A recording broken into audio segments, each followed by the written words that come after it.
What is going on, everyone, and welcome back to the channel. I hope you're all doing well. Now, today I've got for you a truly crazy Bridezilla story in which the bride-to-be invites one of her good friends to her wedding. You think all is normal, but the terms of the invitation are truly insane, saying that she cannot be in the reception or the ceremony. Instead, she has to babysit all the children there for free, pay for her dinner, send her a gift, and still wear wedding clothes. This truly is one of the most insane Bridezilla stories I've ever read. So if you're ready, sit back, relax if you can. Make sure you are subscribed to my channel for more stories like this in the future. Let's go. Am I wrong? Invited to a wedding, but there's a catch. This was originally posted on July the 11th, 2024. I was so happy to see a wedding invitation in my mailbox. I pulled it out and a little note fell out on an index card, but I looked at the invitation first.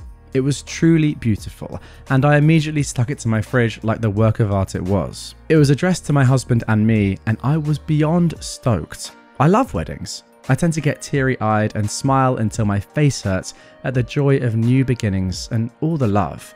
I was even a wedding singer.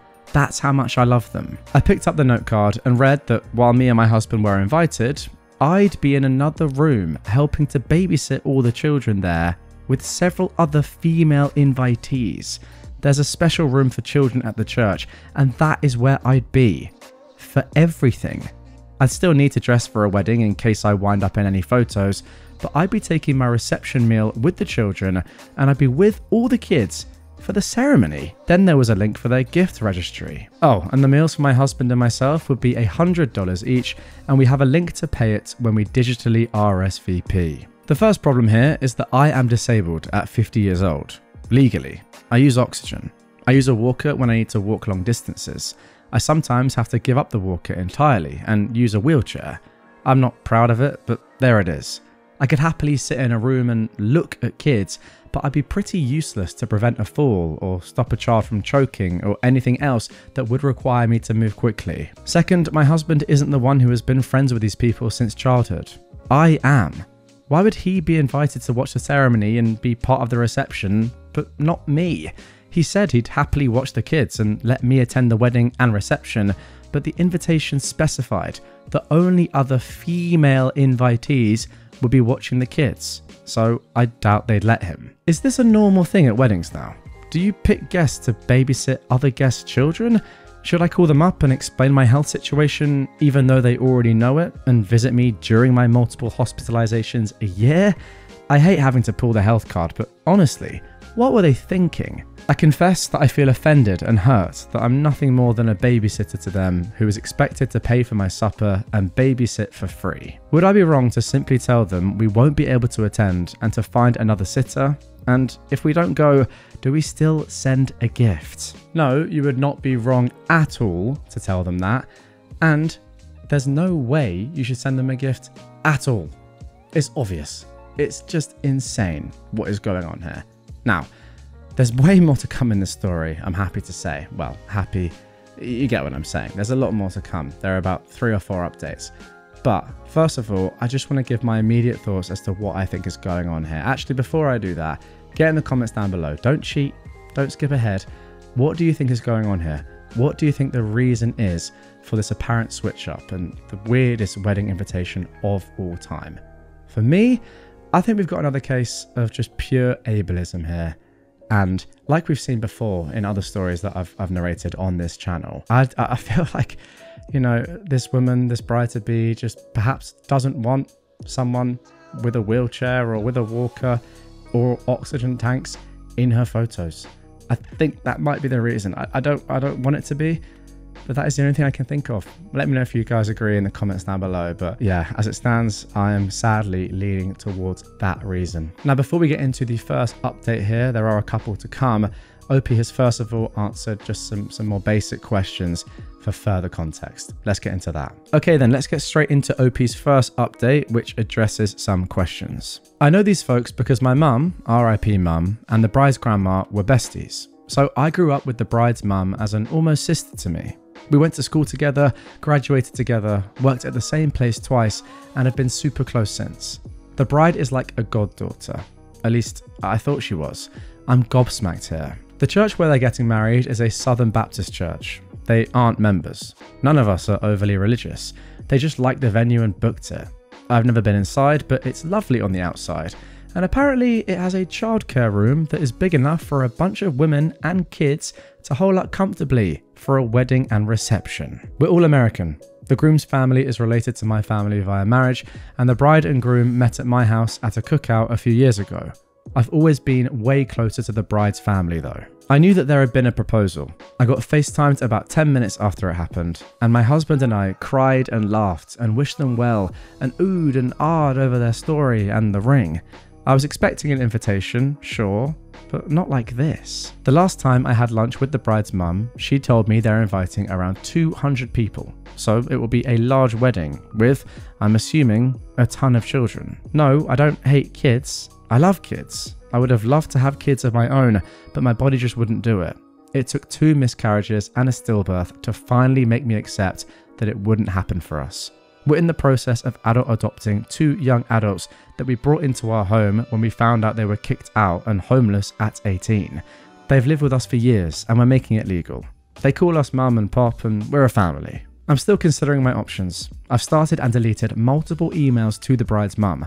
I'm a raw nerve right now and my tone isn't the kindest. I want to keep it all in writing so there can be no he said she said. I plan to ask if they incorrectly sent me the note about babysitting, since they know I physically cannot do that. But every inception of the email led with, "What the actual frick, Donna?" So I need to think about it some more. Thanks for all the comments. I'm reading them all. Now, speaking of comments, let's get into some of the top comments from the original post. Now, first of all, somebody said, while quoting OP, who said, "I'm not proud of it, but there it is," talking about their disability, they say, "Sorry to not reply to your initial question, but this comment caught my attention. I just wanted to let you know that you should actually be very proud of yourself and your body for pushing through and using the equipment that is needed to support your body well." OP replied, saying, "Thank you so much. I never expected this to be my reality at 50 years old. Never. I went from being so healthy and doing all kinds of sports, I rocked roller derby and could swim like a fish and loved to play tennis, to this. And sometimes I feel like it's not even my own body I'm living in anymore. It's just not okay. Therapy is helping me accept it, but it's still an uphill battle that I feel like I can't win. So thank you. From the bottom of my heart, thank you." Okay, now let's get into the first proper update posted 6 days later on July the 17th, 2024. I spoke to my friend, the mother of the bride, and I'm pretty upset. I've been bawling for most of the day. She called and said that they were getting a lot of backlash from the wedding guests. No one wants to pay $100 for dinner, and only 3 of the women asked were okay with babysitting. I told her I understood that the guests were upset because it's just tacky to 1, be asked to pay, and 2, be told you're invited but only to babysit. I told her I would not be a babysitter at all. No, just no. She got mad and brought up how we were lifelong friends. She said I'd be helping them more by babysitting than I'd be helping by simply sitting in a pew watching. I reminded her that I couldn't physically help at all due to, being legally disabled. She said they completely understood that and expected me to simply supervise the other sitters since they trusted me most. Again, I told her that I felt it was insulting to be voluntold, thanks Reddit for that word, that I'd be babysitting, and that I had no desire to do that, especially not dressed in formal wear. I mean, being asked to babysit for free at one of your best friend's daughter's weddings is still just insane, doesn't matter about any of the logic. Then we got to the truth. She said that she didn't know if I'd be in a wheelchair that day or require a walker. That's fair. I don't always know which one I need. She said that they wanted everyone in pews for the wedding video, and me sitting in a wheelchair would make me stick out and ruin the video and photos. I told you guys, I was right. These guys are mother frickin' ableists. I knew it. I said, if I need a wheelchair that day, then I can move to a pew and my husband can put the wheelchair in another room or back in our car. I may not even need it that day. Then she says, well, space is limited in the pews. You'd take up the space of 2 people with your purse and oxygen tank. Oh my goodness. I replied, no, I would not. I wouldn't bring a purse in, and the oxygen tank either sits on my lap or between my feet. It's like a little backpack. Then she said, Well, having you in oxygen in the photos would be distracting from the other people. And there you have it. Words were exchanged and she hung up on me. I haven't been removed from any social media yet, but I fully expect to be. I already feel awful for being this way at only 50 years old. I didn't choose this. I didn't want this. If she thinks it's awful to have it photographed, just imagine living with it, which is what I told her before she hung up on me. I'm devastated. Just devastated. Goodness me. You think you know someone and then they do this. Absolutely insane. Let's get into the second update.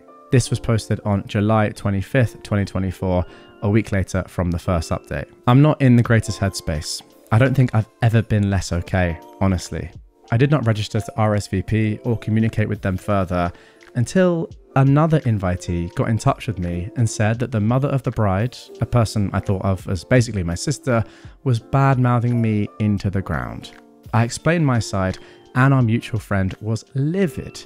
They told the mother of the bride and the bride that they were wrong to want to exclude me because I might or might not need a wheelchair and would have oxygen on my face. I could remove the oxygen for photos, they told her. So the mother of the bride sent me a message saying, and I quote, "Well, if you're going to be butthurt about the aesthetic we want to achieve and try to turn other guests against us, then you can freaking come and sit in a pew, but not in photos. And we'll try to get the videographer to do edits to the wedding vid too. But I won't forget how you made this difficult for us." Oh my goodness me. You made it so difficult for us by having a disability. That is crazy. I replied, "How did I make it difficult other than existing?" She replied, "You clearly told blank about what I told you regarding your wheelchair and oxygen, and she's telling everyone else. We're getting a ton of hate." Yeah, I wonder why, for being ableist. I said, she asked me if I was attending and I told her no and explained why. I didn't lie to her. I told her exactly what you said. You didn't tell me not to tell anyone your reasons. If they're valid reasons to you, then you shouldn't care who knows. So I'm now blocked. By the bride, the mum, the dad and the groom. A friendship I've had my entire life is over. A goddaughter that I helped nurture and care for is just gone now. We paid for the bride's car insurance, gas and cell phone all through high school and college because we wanted her focused on just her studies and not a part-time job. Her parents got her a car but insisted she work, but her grades fell when she did and we helped her. And this is how they thank us. This is how they repay our kindness. I guess I'm a great friend when I'm giving money, but I'm not good enough to be seen. I felt like a burden my whole life and this has set me back so far. I'm just not okay. Okay, now guys, good news. Actually, in the time that I've been recording this, there has been a brand new update posted. This is the third update. I wasn't planning on including this because I didn't know it existed, but it now does. So let's get into it. This is the final update for now. Apparently my post went sort of viral because it was on Fox News and a site called Bored Panda. A few mutual friends reached out and asked if it was me and I admitted that it was. They were told something completely different about the situation. The bride's mother told them that I refused to come because of my health difficulties and that I was afraid I'd ruin the wedding and then decline the RSVP because of that. She even claimed that she had been begging me to attend ever since the engagement happened, which was a bold-faced lie. I'm the one who organised and paid for the after engagement party so they could announce the happy news to everyone, and I was clear to everyone that I couldn't wait to attend the wedding. So I sent screenshots, photos of the invitation and the note card telling me that I'd be babysitting, and then the showdown where I was told I could sit in the pew and just be edited out of the video and would not be in any photos. I also posted it on Facebook and shared receipts there too. Well, World War II has officially commenced. Granted, I'm getting this all third and fourth hand, but here's the latest. Word is spread fast. Links to the news article have made it all over the place, and I've been told that the few ladies who had agreed to babysit have backed out and asked if there was something wrong with them that would make them not fit to sit in the pews or be in photos. And I think that's probably the case actually, since two of them have unnatural hair colouring and the other has facial piercings. Oh my goodness me, you just can't make this up. The church that was booked as the venue has been notified, and I'm hearing it's probably not going to happen there because the pastor's daughter is wheelchair bound after a car accident. He was going to officiate, but now he says he's conflicted about it and the message it would send. My ex-friend and the bride have blown up my husband's phone because I blocked them after this went public. They blocked me first on all of the social media spots, and he let it go on for a few days to see what they had to say. He's blocked them now, but the bulk of it is that I'm jealous that I was never blessed with any children of my own. Oh my gosh. So that is why I'm ruining this for them. I'm hateful and vile and vindictive because I hate them for their clear health. That might be the worst thing they've said so far. Surely they know what you've been through with your attempts to have children. And they're saying that? That is just so cruel. I mentioned that the groom is related to me by marriage, right? That whole branch of the family tree has now divided itself with some on my side and some on the bride's side. The groom hasn't contacted us at all, but his mother did and told me that I was wrong for sharing personal business and that I need to let the bride have her wedding how she wants it. I don't agree that I did anything wrong here. I can't help that I'm sick. They've made me feel like utter trash that should just be tossed into the landfill. I hurt. I literally ache because of this. So, hi Donna, my ex-best friend and practical sister. If you're reading this, you devastated me. I'm not okay. I don't know that I'll ever be okay again. I invested time and money into both you and your daughter. I gave you both a home when your marriage was messed up and never charged you rent or asked for help with groceries or utilities. For over a year, you lived in our home and we paid your way, so you are wrong to treat me this way. My oxygen mask and possible need for a wheelchair should be the last thing on either of your minds, because what matters most is that I, feeling as bad as I normally do, was still going to put on my dress, make myself look presentable, plant a smile on my face through my pain, and show up for you like I always have. But I never ever will again. If people noticed me in your photos at all, it would have been because I had the biggest smile and I'd be the most proud of anyone there, and they'd see the love I had for you radiating off the image. You will regret this one day when I'm gone and you realize that there are more important things in life than a perfect photo. Wow. Okay, so there we go. That is the end of that story, and I just do not know what to say. One thing I will say is that I knew it. I knew it was ableism. Hooray! I was right. Ableism. Yeah, okay, don't really know what to say, but yeah, the main thing is these people were clearly just not the people you thought they were, and were just using you throughout everything. If there is some sort of silver lining for you that you can take from it, just think to yourself how much better of a person you are than these people. You and your husband are than these people. You mean you're so gracious. You gave up so much time, so much money to help them out, but this is how they repay you. I mean, you just got to sack them off and just, yeah, sadly say that sometimes in life this stuff does happen. You got extremely unlucky. They're just terrible people and you weren't to know. It's tough, but at least you know now. I mean, ultimately, looking at it from their perspective, they probably weren't friends with you the entire time. I don't know how they can have been and then do something like this. They were just using you, and that is going to take you a while to get over, but at least you know now. And yeah, as for the wedding, I mean, obviously don't go. Tell everyone about how they've treated you. It sounds like you're doing that, which is great. Hopefully the venue cancels, the pastor cancels, either the husband or bride-to-be cancels. I mean, I hope they get divorced immediately. That'd be great. Or the wedding just doesn't happen, pretty much, because they do not deserve to be married and have a happy life. That is for sure. Just cancel it immediately. Anyway, guys, there we go. That is it for this one. Before you click off the episode, if you want another crazy Bridezilla story right away, check out this one. Another truly unbelievable story. But as for what I've just read, goodness me, it just gets more and more insane each time. Hope you guys enjoyed it. If you did, make sure to subscribe by hitting this button over here, and I'll catch you on the next one.